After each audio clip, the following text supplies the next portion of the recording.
ಎದೆಯಲ್ಲಿ ಕಫ ಕಟ್ಕೊಂಡು ತುಂಬ ಕಿರಿಕಿರಿ ಆಗ್ತಾ ಇದೆಯಾ? ಎಷ್ಟೇ ಮೆಡಿಸಿನ್ ತಗೊಂಡ್ರೂ ವಾಸಿ ಆಗ್ತಾ ಇಲ್ವಾ? ಹಾಗಾದರೆ ನಾನು ಹೇಳ್ತಾ ಇರ್ತಕ್ಕಂಥ ಈ ಸಿಂಪಲ್ ಮನೆಮದ್ದನ್ನು ಟ್ರೈ ಮಾಡಿ. ಕೇವಲ 2 ದಿನದಲ್ಲಿ ನೀವು ಸಂಪೂರ್ಣವಾಗಿ ಗುಣಮುಖ ಆಗ್ತೀರಾ. ಹಾಯ್ ಎಲ್ರಿಗೂ ನಮಸ್ಕಾರ. ಸಾಮಾನ್ಯವಾಗಿ ಚಳಿಗಾಲದಲ್ಲಿ ಕಾಡುವಂತಹ ಸಮಸ್ಯೆ ಅಂದರೆ ಶೀತ ಮತ್ತು ಕೆಮ್ಮು. ಒಂದು ಸಲ ಏನಾದರೂ ಈ ಶೀತ ಕೆಮ್ಮು ಬಂತು ಅಂದರೆ ಕಫ ಸಹ ಉಂಟಾಗುತ್ತೆ. ಕೆಲವೊಂದು ಸಲ ಆಸ್ಪತ್ರೆಗೆ ತೋರಿಸಿದ್ರು, ಎಷ್ಟೇ ದುಡ್ಡು ಖರ್ಚು ಮಾಡಿದರೂ, ಮೆಡಿಸಿನ್ ತೊಗೊಂಡ್ರೂ ವಾಸಿ ಆಗಲ್ಲ. ಅದಕ್ಕಾಗಿ ನಾನು ಒಂದು ಸಿಂಪಲ್ ಮನೆಮದ್ದನ್ನು ಹೇಳ್ತೀನಿ. ಈ ವಿಡಿಯೋನ ಸ್ಕಿಪ್ ಮಾಡದೆ ಕೊನೆವರೆಗೂ ನೋಡಿ, ತುಂಬ ಉಪಯೋಗ ಆಗುತ್ತೆ. ಈ ಒಂದು ಮನೆಮದ್ದಿಗೆ ಮುಖ್ಯವಾಗಿ ಬೇಕಾಗಿರ್ತಕ್ಕಂಥದ್ದು ಅಂದರೆ ಅದು ಅರಿಶಿನ ಪುಡಿ. ಸಾಧ್ಯವಾದರೆ ಆರ್ಗ್ಯಾನಿಕ್ ಅರಿಶಿನವನ್ನು ಉಪಯೋಗಿಸಿ.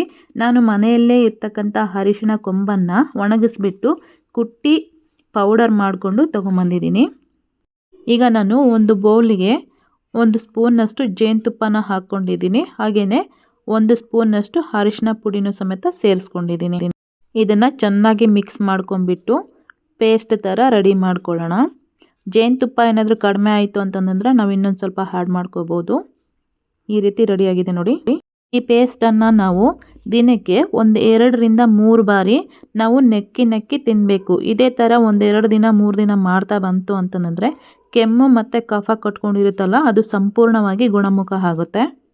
ನಾವಿಲ್ಲಿ ಅರಿಶಿನ ಪುಡಿನ ಉಪಯೋಗಿಸಿರೋದ್ರಿಂದ ಅರಿಶಿಣದಲ್ಲಿ ಹಲವಾರು ಆರೋಗ್ಯ ಪ್ರಯೋಜನಗಳಿರ್ತವೆ.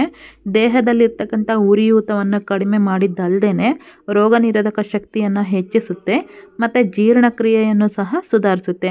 ಹಾಗೆಯೇ ಚರ್ಮಕ್ಕೆ ನೈಸರ್ಗಿಕ ಹೊಳಪನ್ನು ನೀಡುತ್ತಂತಲೂ ನಾವು ಹೇಳ್ಬೋದು. ಈ ಮನೆಮದ್ದನ್ನು 7-8 ವರ್ಷದ ಮಕ್ಕಳಿಗೂ ಸಹ ಕೊಡ್ಬೋದು. ಹಾಗಾದರೆ ಈ ವಿಡಿಯೋ ನಿಮಗೆ ಇಷ್ಟ ಆಗಿದೆ ಅಂತ ಅನ್ಕೋತೀನಿ. ಈ ವಿಡಿಯೋ ಇಷ್ಟ ಆಗಿದ್ದರೆ ಈ ವಿಡಿಯೋ ಶೇರ್ ಮಾಡೋದನ್ನು ಮರಿಬೇಡಿ. Thank you.